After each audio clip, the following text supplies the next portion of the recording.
2011 সাল থেকে BA 5916 major Syed এমনি জিয়াউল হক,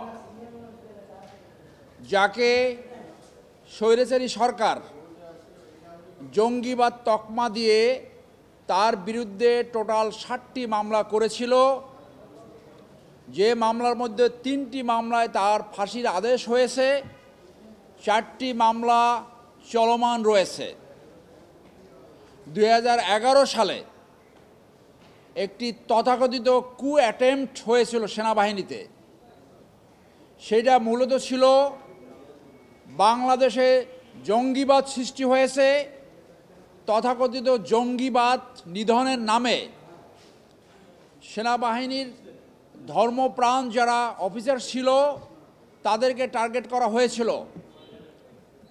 রয়ের বুদ্ধিতে আওয়ামী লীগ সরকার তৎকালীন একটি পলিসি নিয়েছিল, এইটা জনগণের সামনে দেখানো যে বাংলাদেশে যদি আওয়ামী লীগ সরকার না থাকে তাহলে জঙ্গিবাদ মাথাচাড়া দিয়ে উঠবে, জঙ্গিবাদ বাংলাদেশকে গ্রাস করবে। সেইটার টার্গেট বানানো হয়েছিল মেজর সৈয়দ জিয়াউল হককে। জিয়াউল হক অত্যন্ত ব্রিলিয়ান্ট অফিসার, কোর্সের বেস্ট ক্যাডেট, সিলেট ক্যাডেট কলেজের ছাত্র ছিল। মিলিটারি ট্রেনিংয়ে সে সোর্ড অফ অনার পেয়েছে। যারা অলরাউন্ড ব্রিলিয়ান্ট তারাই সোর্ড অফ অনার পেয়ে থাকে। এই অফিসার ধর্মপ্রাণ এবং দেশপ্রেমিক ছিলেন। তাকে টার্গেট করে সে ছুটিতে ছিল 23শে ডিসেম্বর 2011 সালে।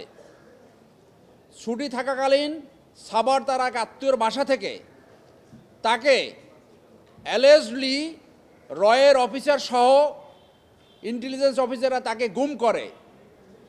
2 দিন গুম রাখে। এরপরে 25শে ডিসেম্বর 2011 সালে সে পালিয়ে যেতে সক্ষম হয়।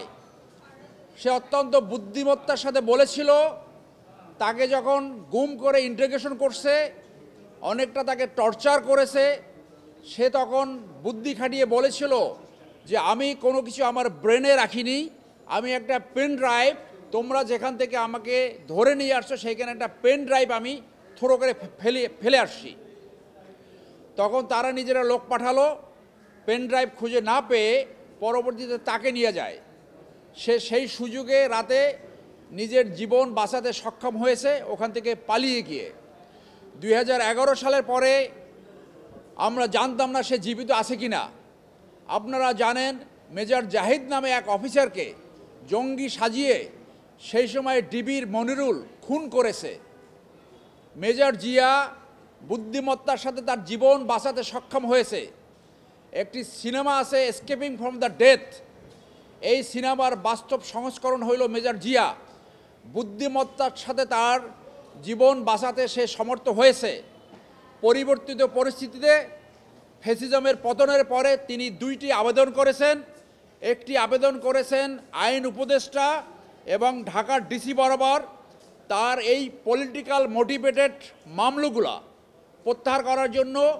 আরেকটি আবেদন করেছে স্বরাষ্ট্র উপদেষ্টা এবং আইজিপি বরাবর তার খোঁজ পাওয়ার জন্য যে 20 লক্ষ টাকা পুরস্কার ঘোষণা করেছিল সেইটি প্রত্যাহার করার জন্য।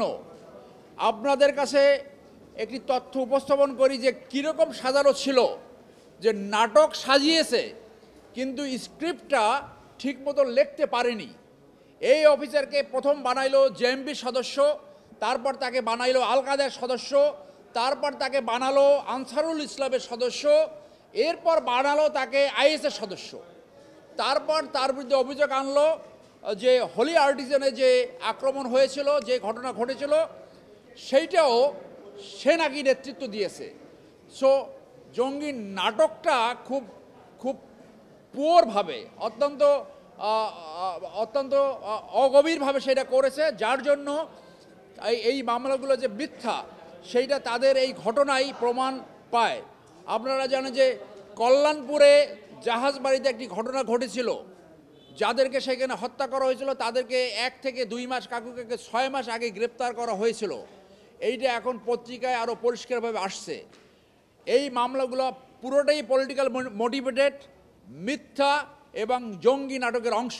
আপনাদের মাধ্যমে আমি কনসার্ন মিনিস্ট্রিকে আবেদন জানাবো তার এই মামলা অতি দ্রুত প্রত্যাহার করে তাকে মুক্ত জীবনে ফেরত এসে তার পরিবারের সাথে মিলিত হওয়ার সুযোগ করে দিতে।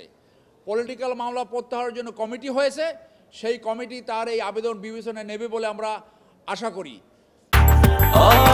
ব্রেকফাস্ট, টিফিন কিংবা স্ন্যাক টাইমে মজাদার আয়োজন মানে অল টাইম ব্রেড।